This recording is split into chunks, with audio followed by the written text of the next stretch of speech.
When I started teaching in 1994, I was a high school history teacher. The technology I had in the classroom was limited to a chalkboard, a TV, and a VCR. We didn't even have computers yet to take attendance or to record grades, so it was a challenge to use videos in the classroom.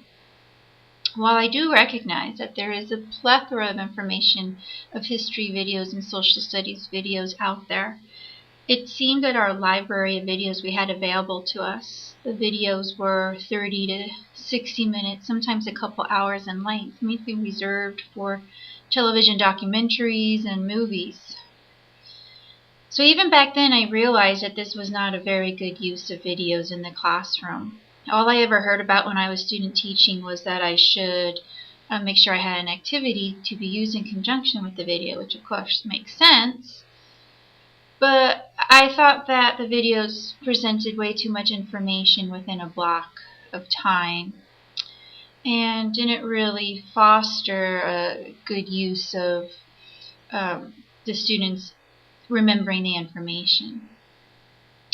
Today, however, there are many video resources out there on the internet, and many of the video topics are segmented into short films. I personally prefer to use a video presentation as just one component of a lesson, and the video needs to be short.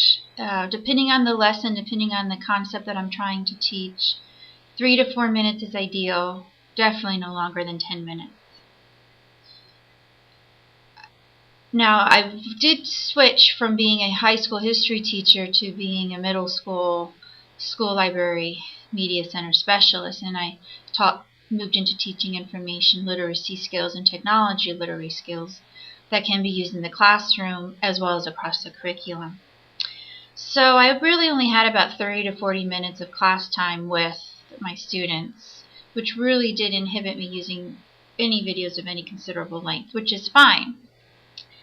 I like to use videos that I would find on the internet. Some of them were Google produced. They were no more than 3 to 4 minutes, and they were videos that students could identify with.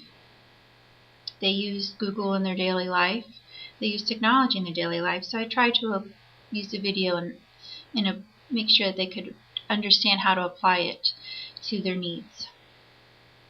Jennifer Hillner states in her Edutopia article, How to Use Online Video in Your Classroom, that judiciously chosen videos help students engage more deeply with the subject and recall the information they've learned longer.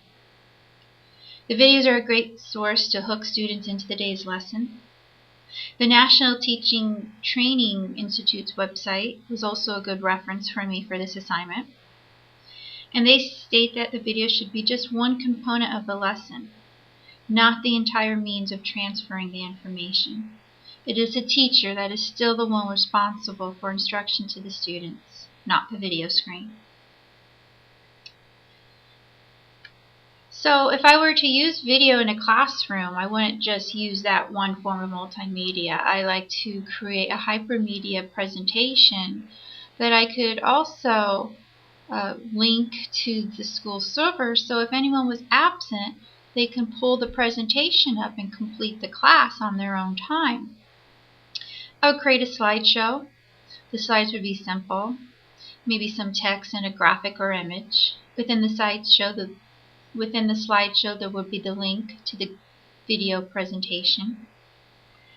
I am a firm believer that in order to use video productively and effectively in the classroom, there needs to be some type of learning activity. I like to use graphic organizers. KWL is one of my favorite, but there are other graphic organizers out there. And the students can use the graphic organizers to help begin discussion, first as a whole class, and then they would work with their groups on the activity.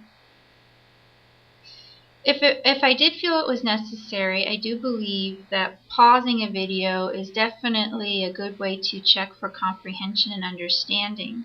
And this is a best practice that was also outlined on the National Teacher Trainers Institute's website as well.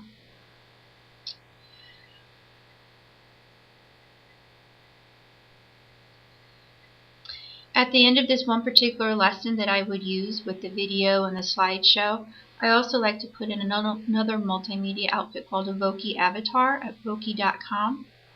I create an avatar that would either begin the day's lesson or conclude the day's lesson.